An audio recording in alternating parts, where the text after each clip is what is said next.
Pemirsa Metro TV Lampung, kali ini kita akan membahas trending topik apa saja yang ada di multiplatform Lampung Post Group, mulai dari lampos.co, lampungpost.id dan juga Sai Radio 100 FM. Oke Bang Ago, di sini sudah ada 5 trending topik untuk lampos.co, di antaranya jembatan penghubung Wairatai Padang Cermin Pesawaran, ambrol. Kemudian, balita di Kota Agung Tanggamus tewas terseret arus drainase. Berita yang ketiga, cuaca buruk ancam Lampung saat pergantian tahun. Selanjutnya, 1,5 ton telur dan 200 kg daging ayam disiapkan dalam operasi pasar di Bandar Lampung. Dan yang terakhir, Dendi Batah ditetapkan sebagai Ketua Demokrat. Oke, ini pun menjadi salah satu yang viral tentang cuaca buruk ancam Lampung saat pergantian tahun. Bagaimana pendapat Bang? Sebenarnya berita satu, berita kedua itu masih terkait, berita ketiga itu masih terkait dengan tema tajuk kita hari ini ya, di mana di Pesawaran jembatan putus ya. Kemudian akibat cuaca ekstrim, seorang bocah menjadi korban air hanyut ya, hanyut di drainase ya. Kemudian yang terakhir adalah warning dari BMKG, itu tepatnya tadi pagi bahwa tanggal 27, 28 bahkan mungkin sampai akhir tahun itu intensitas hujan cukup tinggi ya. Walaupun untuk hari ini itu ramalannya adalah sedang ya, ringan dan sedang. Nah, ini adalah warning bagi kita semua ya. Apalagi sekarang kita masih berada dalam kondisi pandemi. Jadi mungkin ya langkah paling bijak adalah tidak berpergian kemana-mana ya, meningkatkan kewaspadaan terutama terhadap potensi bencana alam ya. Sembari kita juga meredam potensi kembali melonjaknya kasus COVID-19 di Provinsi Lampung. Karena ingat, tahun lalu kita mengalami gelombang pertama COVID-19 itu pasca libur cuti bersama akhir tahun ya.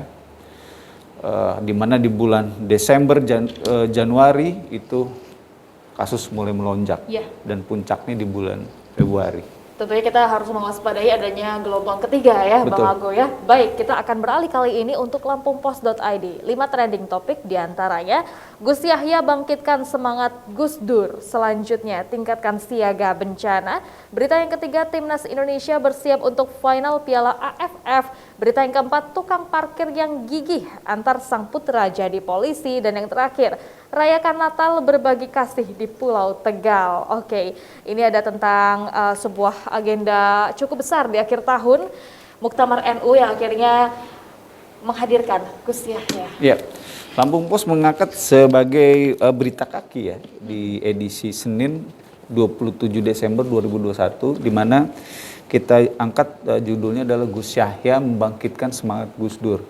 Kebetulan Lampung Post juga sebelum Muktamar itu tanggal 21 Desember menyelenggarakan bedah buku biografi singkat Gus Yahya ya, di mana beliau di momen itu sendiri menyatakan dia merupakan anak perubahan dan salah satunya juga dia merupakan anak Gus Dur, dalam artian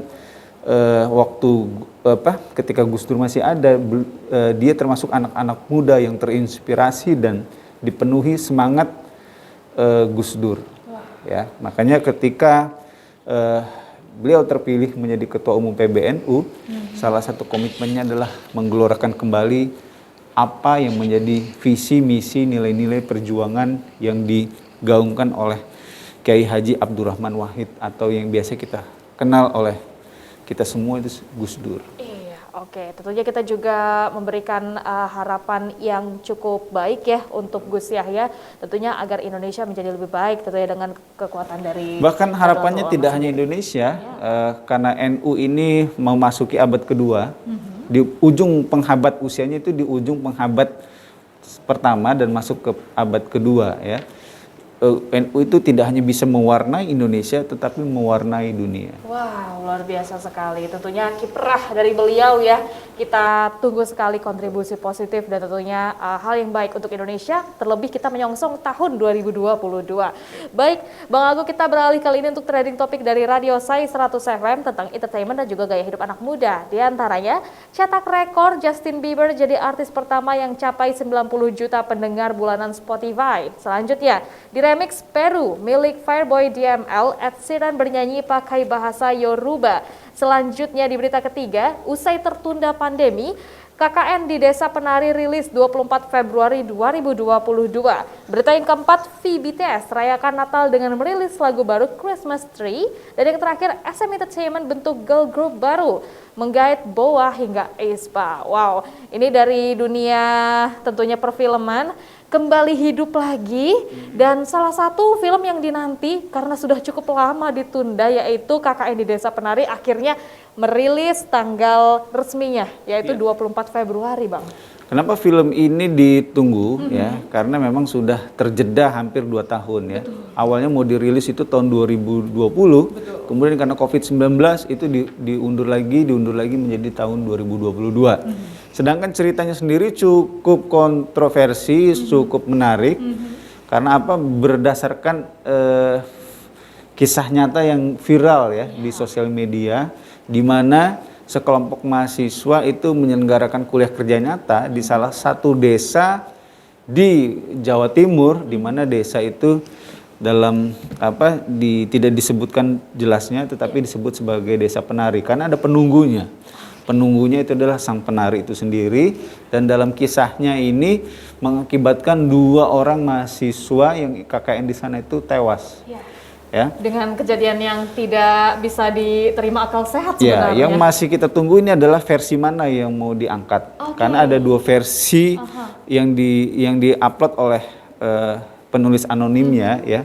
Sudut pandang Nur sama sudut pandang satu karakter lagi. Atau ini merupakan sudut pandang keduanya yang akan diangkat sekaligus. Kita tunggu saja nanti di tahun 2022. Wow, tentunya kita sangat tunggu ya, karena memang ini menarik sekali, dan walaupun sempat terjeda 2 tahun lamanya, menurut saya pribadi masih ada happening dari para pemirsa. Ya, jangan ketika Spider-Man No Way Home itu rilis ya, kita berbondong-bondong ke bioskop, tetapi ketika karya anak bangsa itu hadir di layar lebar, kita malas untuk ke bioskop. Jadi kita harus dukung sinias-sinias muda kita, sinias-sinias Indonesia salah satunya berpartisipasi nonton. Oh iya, betul sekali. Oke, terima kasih Bang Ago. Baik pemirsa Metro TV Lampung, demikian trending topik yang ada di multiplatform Lampung Post Group. Silakan untuk Anda bisa update selengkapnya dengan membaca surat kabar Lampung Post. Kunjungi juga website lampos.co serta lampungpost.id, dan jangan lupa untuk dengarkan selalu radio Sai 100 FM dan juga kunjungi websitenya di sai100fm.id. Saya Herdiani Octavia beserta seluruh kerabat kerja yang bertugas mengucapkan terima kasih, dan jangan lupa untuk selalu terapkan 5M. Memakai masker, mencuci tangan dengan sabun di air yang mengalir, menjaga jarak, menghindari kerumunan, dan juga mengurangi mobilitas. Terima kasih dan sampai jumpa.